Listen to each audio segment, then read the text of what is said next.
Olá pessoal, sejam bem-vindos, aqui é o Luiz Carlos Muniz. Fechando mais ou menos um pouco aqui o que a gente está falando de integrações, quero dar mais um exemplo de integração, agora falando de outra integração bem simples, que é de atualização cadastral. Quais geralmente são os cenários?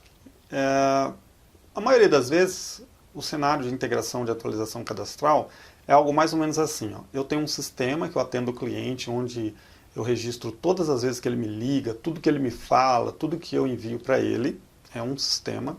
Eu tenho um outro sistema separado, que é um sistema faturamento, um sistema de financeiro, onde eu gero os boletos para ele todo mês e tudo mais. Então, são sistemas separados, a maioria das vezes são sistemas separados.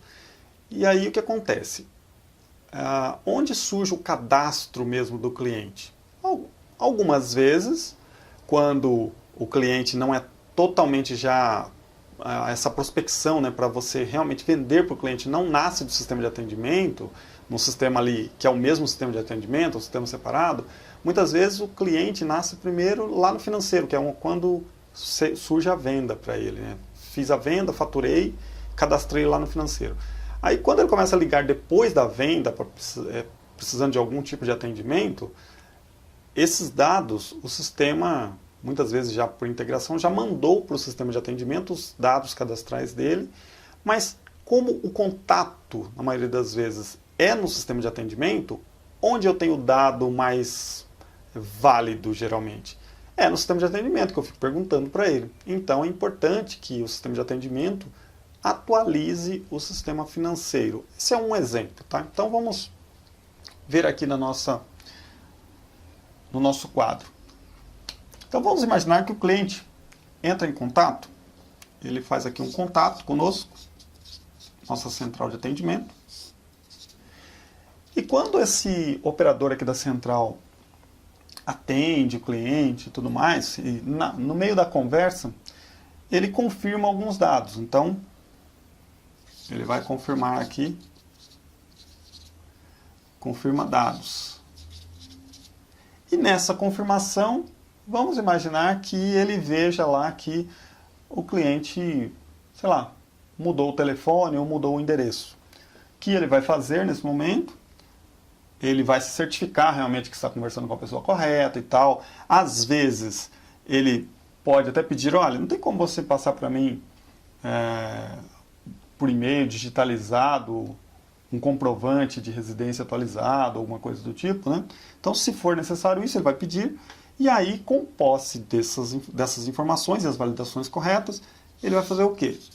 Ele vai atualizar aqui no sistema de atendimento. Ele atualiza os dados aqui do cliente no sistema de atendimento. Acontece que, se deixar na mão da pessoa, que ela vai ter que atualizar aqui, vai ter que ir no sistema financeiro e atualizar também, vai acontecer muitas vezes de esquecer, vai acontecer muitas vezes de digitar de um jeito aqui, digitar de outro lá. Então, o que é mais geralmente usual? Você faz já uma integração entre esses sistemas para que toda vez que alguém atualiza o dado aqui, ele já atualiza lá. Então, o que acontece? Aqui o sistema vai enviar uma integração de atualização de dados automaticamente para o sistema B. E aí o sistema, então, vai atualizar esses dados lá.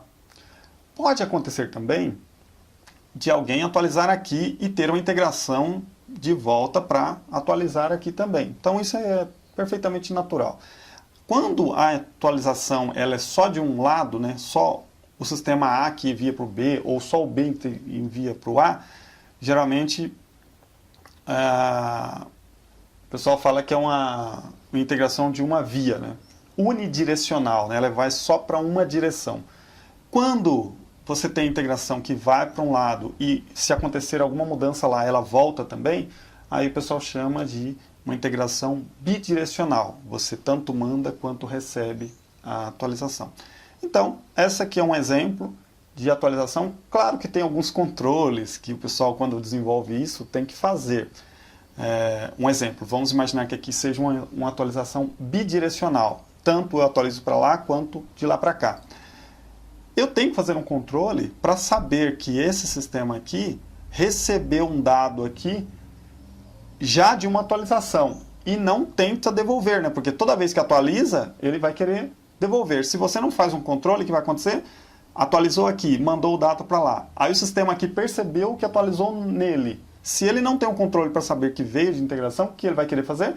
Devolver aqui. Aí esse daqui recebe, se não tem o controle, vai ficar uma coisa infinita. Então já participei de projetos que o pessoal esqueceu de fazer esse controle, aí disparava uma integração, ficava o dia todo aqui, indo e vindo, porque o sistema não sabia que veio automático de um sistema e não poderia devolver porque já estava atualizado no outro. Então, tem que fazer esse tipo de controle, mas tirando isso, a atualização é bem simples. Envia o dado, ele atualiza lá automaticamente e os dois sistemas, então, ficam idênticos aí com seus dados. E aí, claro que a empresa ela tem os ganhos, né, de ter uma base de dados coesa, uma base de dados em que as coisas fazem sentido. Um outro alerta também importante aqui, principalmente falando de sistema financeiro, é que, geralmente, como o sistema financeiro é o que gera boleto, e quem trabalha com boleto, né, os boletos bancários, sabem que tem toda uma regrinha lá que você não pode mandar um endereço muito grande, porque senão o correio depois não consegue entregar, porque corta um pedaço do endereço e tal. Então, geralmente, o pessoal já nos sistemas qualquer sistema que vai atualizar de endereço, os clientes já colocam uma regrinha para o endereço que a pessoa digitar não ultrapassar uma quantidade de X de caracteres para não ter problema depois com o boleto. Senão não adianta nada, você vem aqui, coloca um endereço enorme, quando vai emitir boleto, explode lá o tamanho e o correio acaba não entregando, prejuízo então para a empresa, porque o cliente vai dizer que não recebeu o boleto e só confusão. Então, essas questões de atualização cadastral são importantes, então, ter essas atenções, ok? Se você acha que esses dados aqui, essas informações são válidas para alguma pessoa, compartilhe com ela, sugira, né, acompanhar aqui o nosso canal, acompanhar os conteúdos que a gente está postando. Se você tem dúvidas, faça seus comentários, fique à vontade para perguntar o que você achar adequado e agradeço por você estar acompanhando esses conteúdos aqui. Obrigado e até a próxima.